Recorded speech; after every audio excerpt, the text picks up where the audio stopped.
סגור לי פתוח בידיך, אין לי בלעדיך. תראה אותי כבן אוהב, קורא לך מכל הלב, אנא שומרני מפחד מכאב. אבא כל יכול, נתת לי הכל, אני אוהב אותך וגם אם לפעמים לא מבין הכל. Shalom Ouvracha, parachat Shelach Lecha cette semaine.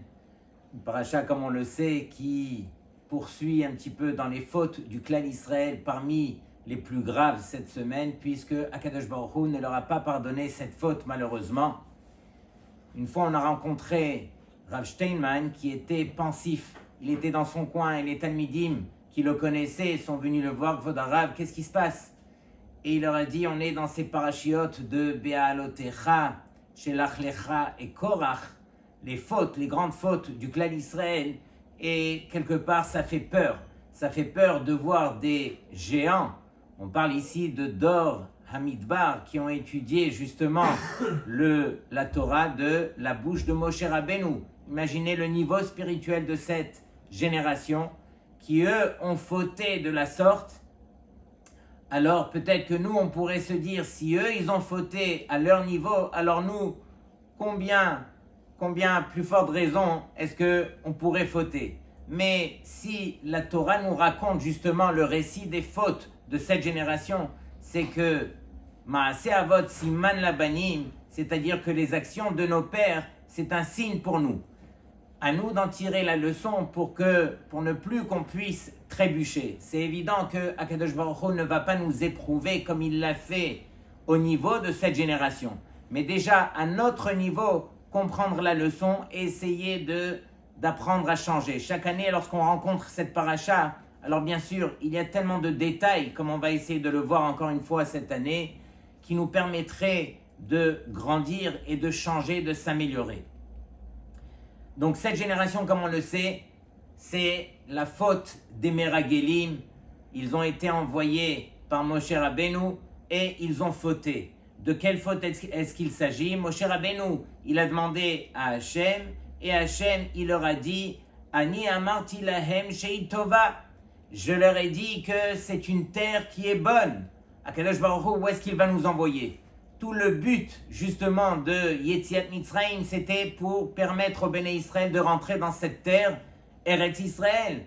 Comment est-ce que des chefs de tribus ont pu quelque part trébucher à dire du mal sur la terre d'Eretz Israël? Et justement, ça remettait en cause tout Yetziat Mitzrayim, puisque eux, ils se disaient, mais on aurait dû rester en Égypte quelque part. Et donc, ils remettaient en question tout ce que Hachem leur avait fait pour les faire sortir de Mitzrayim et justement les conduire en Eretz Israël. Et donc, Rabotai, lorsqu'on réfléchit, on voit qu'il y a deux types de personnes. Il y a celui qui va chercher les défauts, il trouvera toujours les défauts et il va rester sur cela pour critiquer. Il y a au contraire celui qui va toujours chercher les bienfaits, qui regarde le positif, qui regarde le bien. Alors lui aussi, dans sa vie, il ne va rencontrer que le bien. Il y a celui qui s'entraîne à voir la main d'Hachem dans chaque chose qui se passe dans sa vie pour le remercier dans chaque situation. Donc ça va dépendre de nous. Et donc ici, les explorateurs, c'était quoi réellement leur faute? Bien sûr qu'il y a différentes manières d'expliquer leur faute, mais ici, les explorateurs, ils ont vu la même chose que Kalev et Yehoshua bin Nun. Ils ont vu la même terre. Alors, quelle était la différence? La différence, elle est toute simple. La différence, elle était dans leur regard. Comment est-ce qu'ils ont justement traduit ce qu'ils ont vu? Et donc, il y a une phrase qui est forte ici, qu'on se doit de retenir.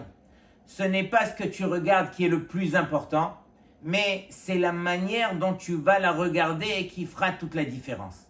Apprendre à mettre un œil positif, apprendre à voir le bien dans chacun qui est autour de nous, c'est ce que, quelque part, cette paracha, elle vient nous enseigner.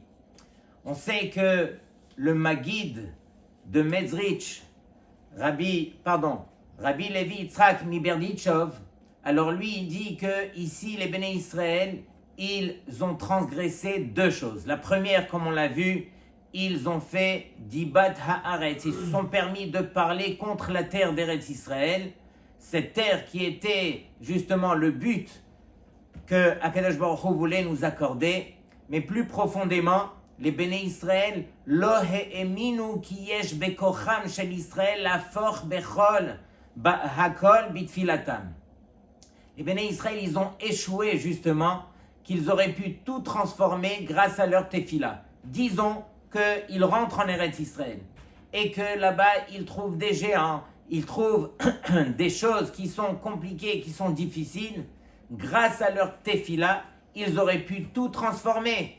Voici encore une fois une des grandes fautes que les Béné Israël ont transgressées. Rabotai, il ne faut jamais baisser la tête et se dire « ça y est, je n'y arriverai pas » et quelque part il y a un mur devant moi. Il n'y a pas de mur devant un Ben Israël. Un Ben Israël, il a toujours cette carte qui s'appelle la tefila qui lui permet justement de surpasser le tout.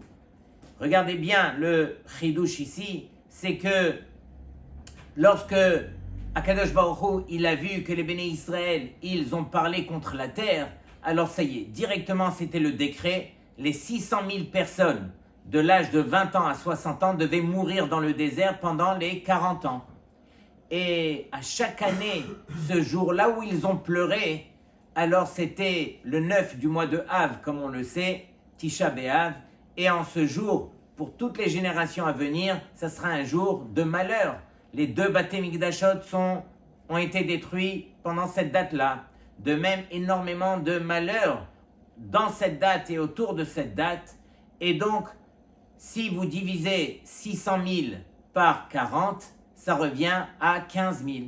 Donc, à peu près 15 000 personnes, chaque année, du clan Israël, ils creusaient leur tombe le jour de Tisha B'Av et ne se levaient plus.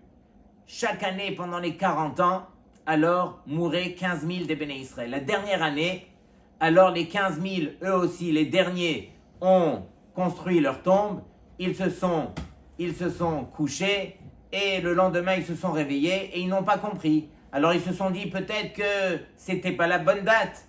Et donc ils ont fait cela toutes les nuits. Ils sont restés couchés dans leur tombe jusqu'à la date du 15 du mois de Av, Tou B'Av.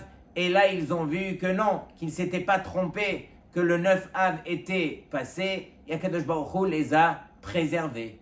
Mais par quel mérite ils ont eu ces 15 000 derniers? Justement par Koach HaTfila.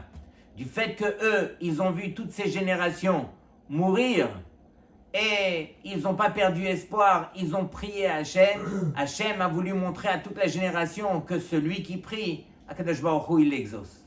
Et donc, Rabotai, quel est plus profondément, qu'est-ce qu'on reproche justement aux Béné Israël? Avant de venir sur leurs fautes, il y a quelque chose que nous, à notre niveau, on se doit de travailler. Il faut réaliser que tout ce que Hachem y met devant nous, alors on doit pouvoir le traduire au travers de notre Emouna. C'est-à-dire que Hachem, tout ce qu'il envoie, c'est quelque chose qui a été bien sûr minutieux, qui a été réfléchi, que l'homme se doit de comprendre de lui-même. Il y a deux langages dans la Gemara qui permettent à l'homme de traduire ce que Hachem lui envoie. Le premier, c'est Gamzu Letova. Lorsque arrive quoi que ce soit dans ma vie, même si c'est quelque chose de pas trop positif, même négatif, alors il y a un Tana dans la Mishnah qui traduisait chaque chose dans sa vie, Gamzu Letova. Ça aussi c'est pour le bien. On a fini par l'appeler, on lui a donné le surnom de Nahum Ish Gamzu. Pourquoi? Parce qu'il disait à chaque fois Gamzu Letova. Il y en a un autre, Rabbi Akiva. Rabbi Akiva, il disait Kol de'avid rachamana letavavid. Tout ce que Akadosh Baruch Hu, il réalise sur terre, c'est pour le bien. Et donc, a priori, on pourrait se dire que les deux disent la même chose. Gamzu letova, et tout ce que Hachem y fait, c'est pour le bien. Mais lorsqu'on réfléchit, alors, Gamzu letova, c'est de dire que même ce mal que j'ai reçu, alors c'est un bien. On traduit le mal par le bien. Ça n'existe pas de mal qui peut provenir de la source de bien qui est nul autre que Akadosh Baruch Hu. Pendant que Rabbi Akiva, lui, il est plus proche de nous, de notre Emouna, on va dire, de notre niveau de Emouna. Rabbi Akiva, il dit que ce que tu as reçu de mal, c'est un mal. Mais ne t'en fais pas. Tu découvriras par la suite que ce mal est venu pour un bien. Et donc, c'est les deux façons de traduire que tout ce qui se passe sur terre, alors on ne peut voir que le bien qui sortira de cette histoire. Il y a pas longtemps, un grand rave en Israël a raconté une histoire vraiment bouleversante. Dans la ville de Tveria, je crois, alors il y avait un Talmud Torah où les enfants allaient étudier tous les jours, bien sûr. Et dans ce Talmud Torah, il y avait une classe de l'âge de 8 ans. Alors, les enfants, ils ont tellement étudié que le Moré, il a organisé une sortie. Et donc, ils ont planifié tel et tel jour avec le car qui allait sortir, qui allait les amener dans un grand parc pour les féliciter. Et un des enfants de cette classe, alors il rentre à la maison, maman devine, demain, la grande sortie. La maman, elle veut lui faire plaisir, elle lui sort un billet de 20 shekels, et elle lui dit, mon fils, va t'acheter des goûters. Et en Israël, vous savez qu'on peut trouver même des goûters à 1 shekel. Et donc, il arrive au magasin, il a son billet de 20 shekels dans la main, et il se dit, est-ce que je vais acheter 20 goûters à 1 shekel chacun, ou bien je vais acheter des goûters à 5 shekels, etc., un peu plus grands et tout. Et donc, pendant qu'il est en train de réfléchir, il regarde le comptoir devant lui. Il y a un enfant environ de son âge qui est à sa droite et qui est en train de pleurer. Il lui dit, mais pourquoi tu pleures toi? Il lui dit, mais moi, ma maman, elle m'a envoyé pour acheter du pain et du lait et j'ai perdu l'argent. Il lui dit, combien est-ce que tu avais d'argent? Il lui dit, j'avais 20 shekels. Il lui dit, alors arrête de pleurer, je vais te donner mes 20 shekels. Et il lui donne, sans réfléchir, il lui donne les 20 shekels avec lesquels il devait acheter les goûters. Il rentre chez lui et il dit, ma mère, elle va me poser tellement de questions, je sais ce que je vais faire. Il a pris sur sa route, il a trouvé des journaux, il les a fermés entre eux, il les a mis dans son cartable et il a voulu montrer à sa maman qu'il avait acheté tous les goûters, son cartable était rempli, tout allait bien. Sa maman lui dit, mais donne-moi ton cartable, comme ça je te mets ce que je t'ai préparé les sandwichs et tout. Il dit, non maman, ça me suffit, les goûters que j'ai achetés, ça suffit, j'ai pas besoin des... Elle lui dit, mais non, même si tu as des goûters, il faut que tu manges comme il se doit, je t'ai préparé, je vais te le mettre dans le cartable.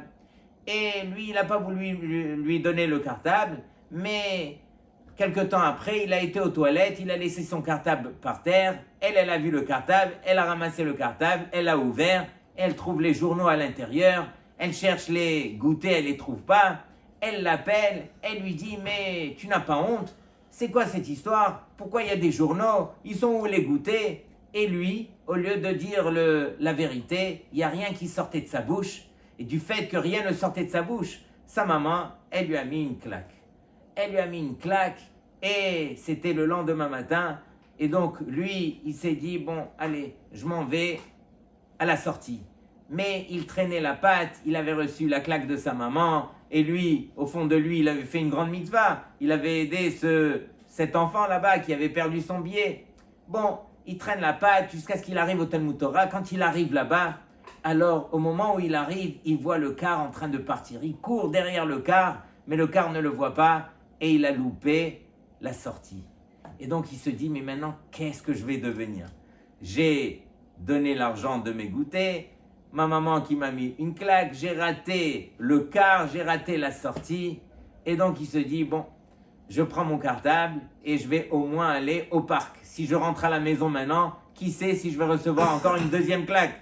Et donc il va au parc et il se dit, les enfants ils vont rentrer vers 5 heures de l'après-midi. Bon, j'ai un peu de temps. Il va au parc, il commence à jouer dans les balançoires et tout ça. Et on lui dit, tu sais quoi, il y a un autre parc un peu plus loin, encore mieux que celui-là. Il va dans l'autre parc, il commence à jouer. Au milieu de la journée, il a faim. Il mange son sandwich que sa maman lui a donné et tout. Et il joue, il s'oublie. jusqu'au moment où il rencontre quelqu'un, il lui dit, dis-moi quelle heure il est. Il lui dit, mais il est 6 heures du soir. 6 heures du soir, je dois vite rentrer à la maison. Et il rentre à la maison et lui n'était pas conscient. Rabota, écoutez la tragédie. Le quart, malheureusement, de ce Talmud Torah avait fait un grave accident et des enfants, bien sûr, parmi eux, malheureusement, il y en avait qui étaient niftarim et il y en avait qui étaient blessés. Et les mamans, lorsqu'ils ont entendu qu'il s'agissait du quart du Talmud Torah, toutes les mamans, bien sûr, elles ont couru à l'endroit de l'accident pour aller chercher leurs enfants. Et les malheureuses, celles qui ne trouvaient pas leurs enfants à cet endroit, elles couraient vite dans les hôpitaux. Elles n'avaient pas le choix. Et donc, sa maman qui a été là-bas, elle l'a cherché, elle l'a pas trouvé. Elle a couru au premier hôpital, après au deuxième. Elle donnait son nom et personne ne l'a vu. Elle ne comprenait pas, mais qu'est-ce qui s'est passé avec mon fils? Elle finit par rentrer à la maison. Lorsqu'elle le voit, alors elle tombe en pleurs. Elle le prend, elle l'embrasse. Et elle lui dit, mais qu'est-ce qui s'est passé avec toi? Et lui, à partir de là, ça y est, il a eu peur. Il lui a dit la vérité, maman, hier soir, alors j'ai dû donner les 20 shekels que tu m'as donnés au petit garçon qui les avait perdus. Et en fin de compte, ce matin, tu m'as mis une claque et j'étais tellement triste que j'ai marché tellement doucement que j'ai raté le quart. Et donc, elle lui dit, mais justement, je voulais m'excuser pour la claque. Et lui, il lui dit, mais non, grâce à cette claque, j'ai raté le quart et Baruch Hashem avec tout ce qui s'est passé. Donc Rabotai, bien sûr que c'est une histoire qu'on n'aime pas écouter, une histoire des plus tristes.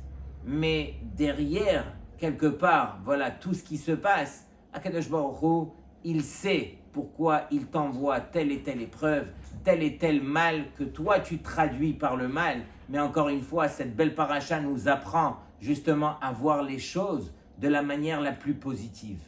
On raconte aussi que dans la ville de Yerushalayim, il y avait un marchand qui avait un magasin de kelim. Il vendait des couteaux, des fourchettes, des sets complets.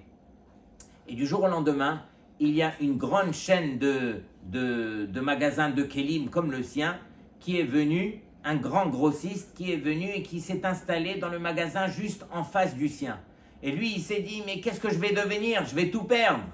Mais à partir de là, alors, il a essayé de se rappeler à l'ordre et il s'est dit, ok, je vais garder Maïmouna et Hachem. Je vais me rappeler que personne ne peut toucher quelque chose qui me revient. En adam nogea bemuchan lachavero kemelonima. Personne ne peut toucher quelque chose qui a été prévu pour telle et telle personne. Et donc, il est resté dans son petit magasin et il continuait à vendre, mais il s'est dit, dès que ce grand magasin va ouvrir, alors je perdrai tout. Entre-temps, il y a un énorme traiteur qui cherchait à acheter de la vaisselle justement pour lui et il avait beaucoup de réceptions en même temps, donc il est venu, il a cherché la chaîne de magasins qui, elle, avait déménagé. Et où est-ce qu'elle avait déménagé? Exactement en face du petit marchand. Mais le jour où il est arrivé, le grand magasin n'avait pas encore ouvert. Donc il s'est dit, bon, je vais aller chez le petit marchand. Il a été chez le petit marchand et là, il lui a acheté tout ce qu'il avait dans le magasin. Tous les sets de couteaux, fourchettes, d'assiettes, etc. Il lui a donné de la parnassa pour l'année à venir. Et donc lui, il s'est dit, mais moi, inimaginable, qu'est-ce que j'en retiens? Que grâce à cette chaîne de magasins qui a ouvert juste en face de mon magasin, alors ce client est venu, il a fini par me trouver à moi, il a fini par acheter chez moi, et c'est comme ça que les choses se sont passées. Donc Rabotai, il n'y a rien qui peut nous arriver, et tout ce qui nous arrive, encore une fois, c'est calculé par Akadosh Baruch Hu. Et donc, lorsqu'on continue, on se demande, première chose, pourquoi est-ce que Moshe Rabbeinu n'a prié que pour Yehoshua bin Nun et pour Kalev ben Yefouné, n'a pas prié pour tous les Nessim? Regardez ce que Rabbi Tzadok HaKohen Milublin, il écrit. Il dit, Lif'amim ha-tzadik yachol leitpalel al adam shenafal. Des fois, le tzadik, il peut prier pour quelqu'un qui, justement, a trébuché et tombé. Aval ka'asher ha'adam atzmo eno rotze et ha'emet. Mais lorsque l'homme lui-même ne recherche pas la vérité, la tfila ne pourra jamais annuler justement son libre arbitre. L'homme, lorsqu'il a envie, lorsqu'il a décidé quelque chose, même la tefila du tzaddik ne pourra rien faire. Et donc, des fois, Akadosh Baruch Hu, il veut nous laisser notre libre arbitre, quitte même à ce qu'on se trompe, à ce qu'on rentre dans le mur, à ce que malheureusement les choses se passent comme elles se passent, mais il préfère ne pas nous retirer justement le libre arbitre. Je me rappelle une année où j'accompagnais les étudiants, et entre autres on allait chez Rabbi David Abou Khatsera, et donc un des étudiants qui m'embêtait avec sa question, et je savais très bien qu'il fallait faire exactement le contraire de ce qu'il voulait lui, cet étudiant. Et je lui dis, regarde, moi je te dis rien, on va aller voir le Rav, tu lui poses ta question et tu verras la réponse du Rav. Pour moi, c'était tellement évident. Donc on arrive finalement devant le Rav, il lui pose la question et le Rav, il lui dit, tu sais quoi, tu as raison. Fais comme tu as dit, c'est comme ça que tu auras la bracha. Et moi, je tombe de ma chaise, j'étais à la limite, retourné, renversé. Et donc, une fois que l'élève, il s'est écarté, le Rav, il m'attrape et il me dit, qu'est-ce que tu veux que je lui dise? Tu veux que je lui enlève le libre arbitre? Akadosh Baruch Hu, c'est lui qui nous a accordé à tous le libre arbitre. Cet étudiant, il est venu avec la fougue de vouloir se tromper dans sa bêtise qu'il m'a demandé. Est-ce que je vais lui dire, ne le fais pas? S'il était au niveau de m'écouter, je lui aurais dit.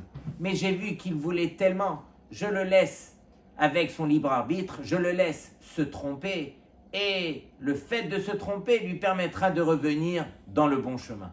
Très souvent, c'est le cas, Rabotai, où des fois, on insiste. Mais envers qui on insiste? On insiste envers Boré Olam, envers Akadosh Baruch Hu, qui lui a décidé telle et telle chose pour nous, et nous, quelque part, on fait le bras de fer avec lui, et lui, il finit par baisser la tête, il nous laisse nous tromper. Donc, Rabotai, il faut réaliser que toute cette paracha, elle vient nous enseigner comment est-ce que on doit comprendre quel est le message d'Hachem. Et regardez aussi une loi dans notre vie. Pe'amim rabot adam mevakesh me'akadosh baruch hu davar sheno tov avuro. Combien de fois ça nous arrive? L'homme, il ne sait pas qu'est-ce qui est bon pour lui. Il finit souvent par demander à Hachem des choses qui ne sont pas bien pour lui. Et Hachem, lui, il lui envoie des rémazim, des allusions. Il lui envoie des conseils. Il lui envoie même des chachamim qui vont lui dire ne le fais pas et tout. Aval imhumit akesh meod. Mais si l'homme, il s'entête beaucoup, Akadosh Baruch Hu enot tamid otzer oto. Hachem, lui, ne le freine pas toujours.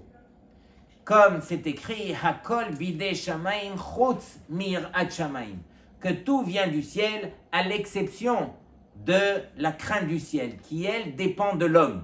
C'est à l'homme de se construire au niveau de sa yira, de sa crainte, et de réaliser quel est le message que Hachem aimerait lui faire passer. Akadosh Baruch Hu yada ma'ikre. Hachem, il savait très bien qu'est-ce qui allait se dérouler. Aratza le'ashir le'Israël et achayut livchor ba'emuna. Mais il a voulu permettre aux Béné Israël de choisir grâce à leur Emouna. Et donc, c'est exactement ce qu'il y a eu dans cette paracha, où très souvent, alors, une fois que l'action elle est accomplie, alors il est interdit de regarder en arrière et de dire « si j'avais agi autrement, le résultat aurait été meilleur ». Très souvent, et c'est exactement notre paracha où les Béné Israël, eux, qu'est-ce qu'ils ont dit? Ils ont dit, mais si on était resté en Eretz Israël, voici ce qu'on aurait eu, etc. Mais une fois que la chose se déroule, une fois que la chose se passe, on n'a plus le droit de regarder en arrière et de dire, si j'avais fait ça, alors j'aurais eu ça. Pourquoi? Parce qu'une fois que la chose s'est réalisée, c'est exactement ce que Hachem aurait voulu que ça se réalise ainsi. Et donc, quelque part, c'est un manque de émouna de se dire si j'avais été ou si je parle ainsi. Donc, c'est ce que, encore une fois, on se doit de travailler. On se doit de réaliser que, regardez bien ce que le Maggid Mezritch, il expliquait. Il disait que après qu'un événement s'est produit, À partir de là, il est interdit de revenir en arrière et de penser, alors si je n'avais pas fait cela, alors il y aurait eu autre chose. Ou si j'avais choisi autrement, il y aurait eu autre chose. Car cette manière de penser provient justement de la klipa. C'est les forces du mal qui te poussent à dire si j'avais, si je n'avais pas. La personne s'imagine alors que son succès ou bien son échec, elle dépendait de telle et telle décision, mais en réalité, tout ce qui s'est passé est exactement ce que voulait Akadosh Baruch Hu dans les moindres détails. Encore une fois, que la chose s'est déroulée, on n'a plus le droit de regarder en arrière. Et donc, ici, je termine, on a le droit et il faut faire la hishtadlut. Dans chaque chose qu'on a envie de réussir dans notre vie, on se doit de faire justement hishtadlut, c'est-à-dire les efforts nécessaires. Mais après coup, il faut accepter le résultat avec notre émouna et de dire, c'est ainsi que Hachem l'a voulu. Il n'y a pas une autre manière de réfléchir. Il n'y a pas à regretter et de dire, ah, si j'avais fait, si j'ai... Et donc, c'est le simple fait de dire si j'avais, c'est souvent une ruse du Yetzer Hara. C'est le Yetzer Hara qui parle ainsi et qui arrive à convaincre l'homme de regretter pendant que ce qui s'est passé réellement, c'était la volonté d'Hachem. La vraie émouna consiste à savoir que je dois faire uniquement ce qui m'incombe de faire, mais le résultat ne dépend pas de moi.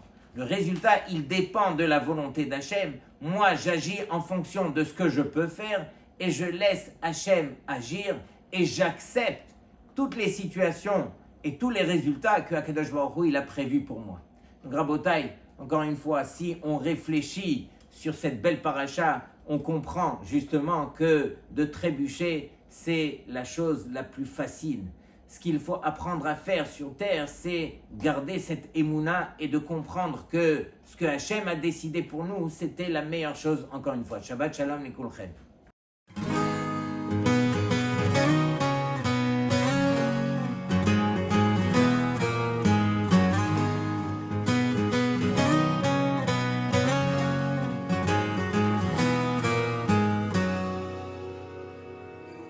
בסוף היום אני רוצה לחזור הביתה וכל הדרכים רק אליך כל מה שסגור לי פתוח בידיך